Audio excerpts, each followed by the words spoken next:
السلام عليكم ورحمة الله وبركاته. أعوذ بالله من الشيطان الرجيم. بسم الله الرحمن الرحيم. صلاة الله وسلامه على النبي الكريم وعلى آله وصحبه أجمعين. أما بعد. ഏറെ ആദരണീയരായ സദസ്സിൻ്റെ അധ്യക്ഷൻ, കളിക്കാവ് വാഫി ക്യാമ്പസിൻ്റെ ഡീൻ പ്രിയങ്കരനായ ഡോക്ടർ ജലീൽ വാഫി അൽ അസ്ഹരി, മറ്റു സ്റ്റേജിലും സദസ്സിലുമുള്ള മാന്യ വ്യക്തിത്വങ്ങളെ, സമയം ഒരുപാടായിട്ടുണ്ട്.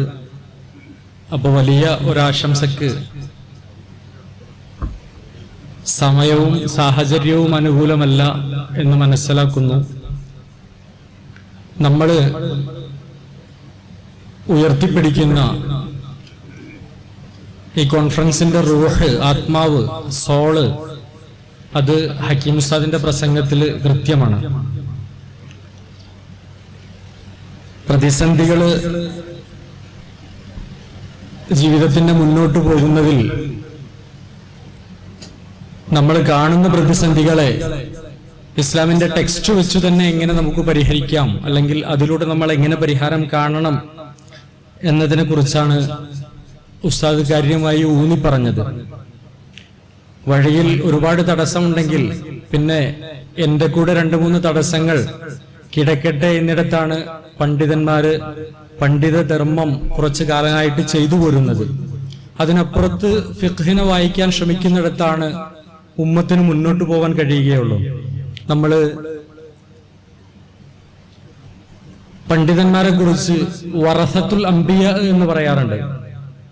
1400 വർഷങ്ങൾക്ക് മുമ്പ് റിസാലത്ത് നിന്നു പോയിട്ടുണ്ട്. പിന്നെ പുതിയ പ്രതിസന്ധികൾ, അതല്ലെങ്കിൽ ഇസ്ലാമിക ലോകം പുതിയ ലോകത്തേക്ക് വ്യാപരിച്ച സമയത്ത് കണ്ട പ്രതിസന്ധികൾക്കൊക്കെ മർമ്മമറിഞ്ഞ് കൃത്യമായി ആശയങ്ങൾ കൊണ്ട് പരിഹാരം തീർത്തത് ഇമാമുകളാണ്. ഇമ്മത്തിന്റെ കാലം കഴിഞ്ഞ സമയത്ത് പിന്നെ അത് ചെയ്യേണ്ടത്, ഇപ്പോ ആർട്ടിഫിഷ്യൽ ഇന്റലിജൻസ് അതിന്റെ കാലമാണ്.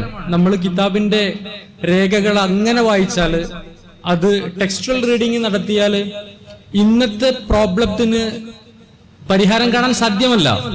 അപ്പൊ ഇന്ന് ടെക്സ്റ്റുകൾക്ക് അനുയോജ്യമായി നിന്നുകൊണ്ട് എങ്ങനെയാണ് ഇന്നത്തെ പ്രതിസന്ധികൾക്ക് പരിഹാരം കാണാൻ കഴിയുക എന്നിടത്താണ് പണ്ഡിത ധർമ്മം കൃത്യമാകുന്നത്, അതിന് പൂരണം നമുക്ക് കാണാൻ സാധിക്കുന്നത്.